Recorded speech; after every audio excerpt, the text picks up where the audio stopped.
jablčka, už je nový deň.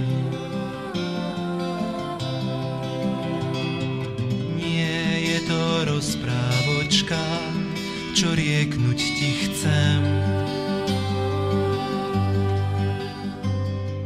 V pradávnej dobe tu na zemi príbeh sa dial.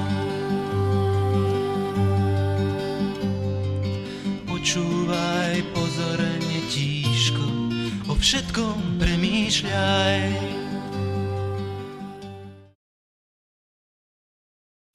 Na počiatku bolo slovo a slovo bolo u Boha a to slovo bolo Boh. Ono bolo na počiatku u Boha. Všetko povstalo skrze neho a bez neho nepovstalo nič z toho, čo povstalo. V ňom bol život a život bol svetlom ľudí.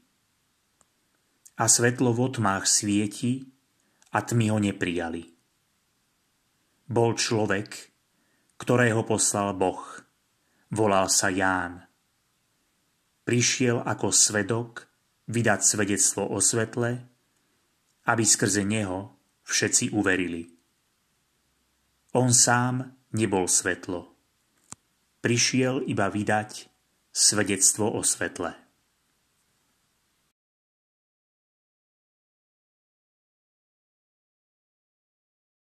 Kto ste? Aké ste zvláštne. Ja som sem predsa nikoho nevolal. Ja som si išiel len na chvíľočku oddychnúť. Toľko som upratoval svoje autíčka. Až som z toho celý unavený. Nepoznávaš nás? Dobre si nás pozri. Pozri, veď pozerám, ale nič mimoriadneho nevidím. Pozri na naše krásne farby. Aha, každá z nás má v rukách niečo iné. Čo to je? Šaty máte farebné, v rukách máte fialky, klásky a jablčka. Ten malý je rozkošný. Vôbec nič mu nedochádza. Len sa nesmej, ty veľké strašidlo. Už mi svitlo. Ty máš v rukách fialky, ktoré kvitnú na jar. Budeš teda jar. A tvoje ruky sú plné kláskov, ktoré zlátia letné polia. Asi budeš leto, no a v rukách poslednej z vás sú jablčka. Symbol jesene. Správne, Tomáško. Len celkom nerozumiem, prečo ste ma zobudili, keď sa mi tak krásne snívalo. Už mali byť Vianoce. Len sme ti chceli povedať, čo sme za celý rok zažili. Prečo ste len 3? Kde je zima? Práve vládne, ak si to nestihla všimnúť. Aha. Toľko som toho zažila. Toľko vám chcem povedať. Zažila a myslíš si, že my sme len ňošili? Že sme počas nášho panovania nič nerobili? Milá naša sestrička, aby bolo medzi nami jasno, tiež sme sa riadne nadreli. Vari si myslíš, že polia zarodili obilie pre všetkých ľudí samé od seba? Že deti si mohli vychutnať prázdniny len tak náhodou? Že pestrofarebný šat našich lesov je dielom akademických umelcov či maliarov? Mýliš sa, moja milá, mýliš sa. Tak povedz, čo si robila. Nie. Neurážajte sa. Ja som vám len chcela povedať, že skutočne toto bol pre mňa rok s veľkým R. Aj tento rok, ako každý iný, sme so slnkom prebúdzali všetkých zimných spachtošov. Jarné kvietky i zvieratká. To ste mali vidieť, keď sa prebúdzali. Zvuky, vône, farby a spev od výmyslu sveta. Ale v jednom dome som videla niečo skutočne nezvyčajné a zaujímavé. Doteraz nechápem, čo to vlastne malo znamenať. Nezvyčajná vec? Čo sa už len tebe mohlo prihodiť medzi ospalými zvieratkami a prebudzajúcimi sa stromčekmi, si nič zaujímavé neviem predstaviť. Dobre, keď neveríte, tak neverte. Nemusíte. Veríme, neveríme, len sa nám to zdá tak trochu čudné. Počuj, sestričke Jar, dohodneme sa takto. Ty nám vyrozprávaš, čo si zažila a my sa pokúsime uveriť ti. Tak dobre. Všetko sa to začalo v malom mestečku Nazaret. Žijú tam ľudia, ktorých som si veľmi obľúbila. Žijú skromne. Títo ľudia sú veselí. Mám ich veľmi rada. Ba predstavte si, že aj keď pracujú, tak si spievajú. Vždy som sa pri nich dobre cítila. Títo ľudia majú dcéru menom Mária. Ale prosím ťa, takýchto dievčat sú na svete milióny. Nie. Mária je iná ako ostatné dievčatá. Od malička pomáhala tým, ktorí potrebovali pomoc. Viete, niekto najskôr pracuje, potom si spieva, no a napokon sa modlí. Ale pre Máriu je práca spevom aj modlitbou zároveň. Mária je zasnúbená s tesárom Jozefom, mužom podľa mňa milujúcim a spravodlivým. Jedného dňa sa jej rodičia vybrali pracovať na pole. Mária zostala doma sama a myslím, že práve prešívala záplaty.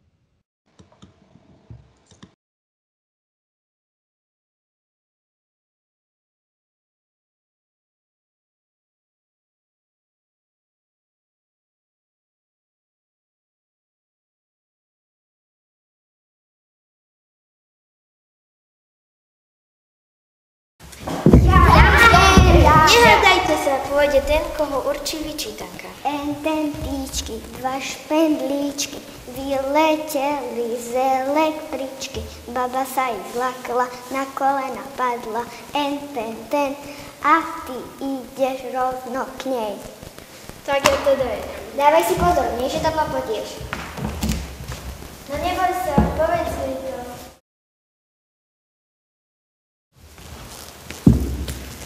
Zdravá z Mária. Mária, našla si milosť u Boha. Počneš a porodíš syna a dáš mu meno Ježiš. On bude veľký a bude sa volať synom Najvyššieho. Pán mu dá trón po jeho otcovi Dávidovi a on bude naveky kráľovať nad rodom Jakubovým. Neboj sa, Mária, Duch Svätý zostúpi a jeho sila ťa zatieni. Dieťa, ktoré sa narodí, bude sväté a bude sa volať synom Božím. Mária povedala áno.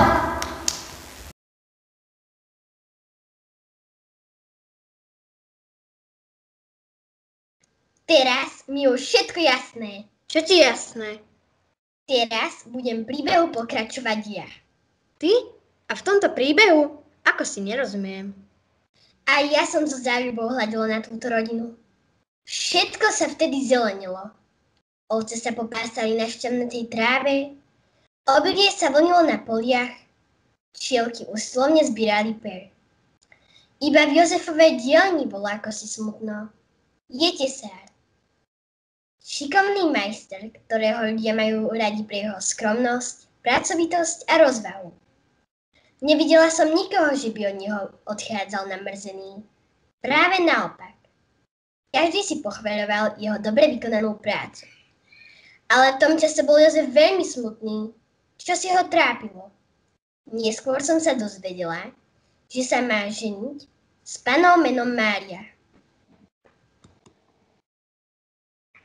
Čuduješ sa, veď pripraviť svadbu vôbec nie je také jednoduché. Pozvať hostí, pripraviť hostinu, zabezpečiť. Neprerušuj. Myslím, že tu vôbec nešlo o takéto starosti. Veru nie. Jozef zaspal. A tu sa to práve stalo. Vo sne sa mu Pán prihovoril cez anjela. Jozef, syn Dávidov. Neboj sa Máriu prijať za svoju manželku, lebo to, čo sa v nej počalo, je z Ducha Svätého. Porodí syna a ty mu dáš meno Ježiš, lebo on vyslobodí svoj ľud z hriechov. A mali ste vidieť, ako Jozef ten deň ožil? Zdalo sa mi, že aj ten Jozefov hoblík si pospevuje. Potom nadišiel čas mojej sestry Jesene. Tak ten bubeník, čo som ho počula, je len ďalším kamienkom v mozaike, ktorú práve skladáme. Bubeník? Chceš povedať, sestrička Jeseň, že obyčajný bubeník ťa zaujal viac ako svadba Márie a Jozefa? Mária sa vrátila od svojej tety Alžbety Tvor a Jozefovi už nič nebránilo, aby si ju zobral za manželku. Svadba bola skromná, trvala celý deň a celú noc, ako býva u Židov zvykom. No krátko po nej prišiel do Nazareta kráľov posol so znamom a oznámil, že cisár Augustus vydal rozkaz sčítať všetok ľud. Preto sa každý musí dať zapísať v tom meste, z ktorého pochádza.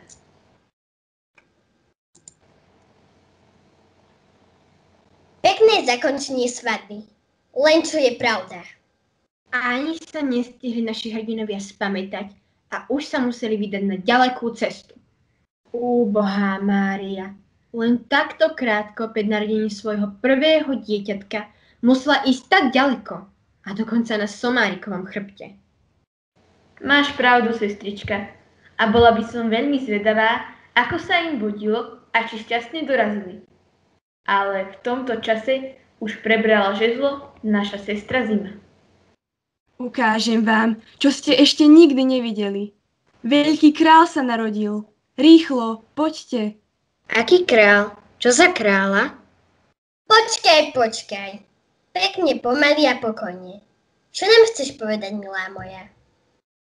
Pripravovala som lúky, lesy, záhrady a aj zvieratá na poriadnu zimu, keď v tom čase začalo sťahovanie národov. Ľudia putovali z jedného miesta do druhého. Zistila som, že cisár Augustus vydal rozkaz na sčítanie ľudu. To bolo šomrania na cisára. Medzi nimi putovali i na prvý pohľad celkom obyčajní ľudia. Jozef z Nazareta s jeho manželkou Máriou. Ľutovala som ich. Mali pred sebou dlhú cestu až do Betlehema. Navyše, žena čakala dieťa. Na rozdiel od iných vôbec nešomrali. Aj keď aj mesto Betlehem ich nemilo prekvapilo. Bolo mi ich veľmi ľúto. Nosľah sa našiel iba v maštali.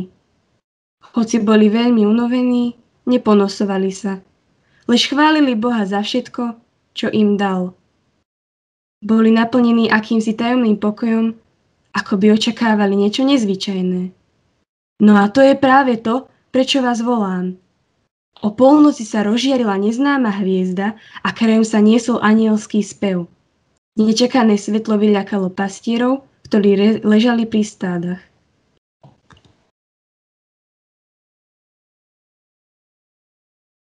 Kde sa toľko bavíš, Fedor? Dávno ťa hľadám po celom dvore. Ty si teda mal o mňa starosť. Poviem ti, čo som videl, keď som pásol ovečky. To ti boli veci. Rozprávaj, Fedore, čo to bolo? Čo si dnes videl? Poď čo zvláštneho. Keď som napojil stádo na salaši, vyšiel som s ním k zelenej paši. Slniečko pálilo a ja upotený si sadnem do chládku pod strom na zem. A tu čujem z doliny veľmi silné hlasy a som sa zlakol. Vybehnem na skaly, pozriem sa na všetky strany. A tu vidím samej karavány. Keby si videl, koľko ich tam bolo, ba i 1000. A vieš, bratku, prečo prišli cudzí do nášho mesta? Hádam, len neprštam na polámali brány. Ja ti neviem, bo som nebol medzi nimi. Neboj sa však, Stacho, ich cieľ bude určite iný. Žiadne zbranie nemajú, cestujú v tichosti. Hádam, sú to ich vzácni hostia. Nuž, čo je, bratkovia? O čom rozprávate? Čo to za zvláštnu reč tu máte? A ty jazda nevieš, čo sa v meste robí? Že tam cudzích krajov prišli veľké rody? Viem, bratkovia. Rozkaz vyšiel od cisára, aby sa všetok ľud zapísal. Nuž, drahý Kubo môj, už som bez starosti. Ja som bol doteraz vo veľkej úzkosti. Nazdával som sa, že tu neznámy ľud prišiel ako nepriateľ. O môj milý Stacho, mocný Boh je nad nami. Keď sa aj celý svet oborí na nás, čo zmôže, keď je Boh za nás? O môj milý Kubo, neváhal by som ťa počúvať do rána. Ale je čas, aby sme uspali. A po robote sa dali na odpočinok. Tak je, už je čas. Ale najprv zdajme ďaký Pánovi za jeho dary a ochranu. Pastieri, ľudia, prebuďte sa. Posiela nás Boh k vám, oznámiť vám radosnú zvesť, že dnes sa vám narodí dávno slúbený Mesiáš. Bratia, čo je to spevy anielské? Pravdu máš, bratu, na tamto máš talov. Ej, bratia, nemeškajme, berme dary a privítame nášho kráľa.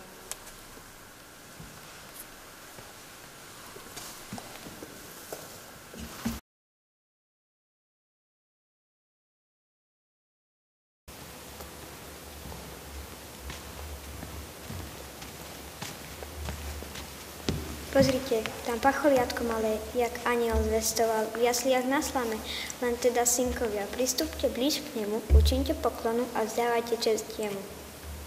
Vitaj nám, Ježiško, odála túžený, ty si prišiel spasiť svet od Boha poslaný. Ja za to pred tebou na kolená padám, by som spasenia ťa žiadam. K tebe sa utekam, spasiteľ drahý, pre ktorý si prišiel z nebeskej výsosti a priniesol nám mnohé milosti. Ja sa tiež teším nad príchodom tvojím, tebe sa oddávam celým srdcom svojím. Neodchádzaj od nás, zostaň navždy s nami, budeme pásť ovce spolu pod horami.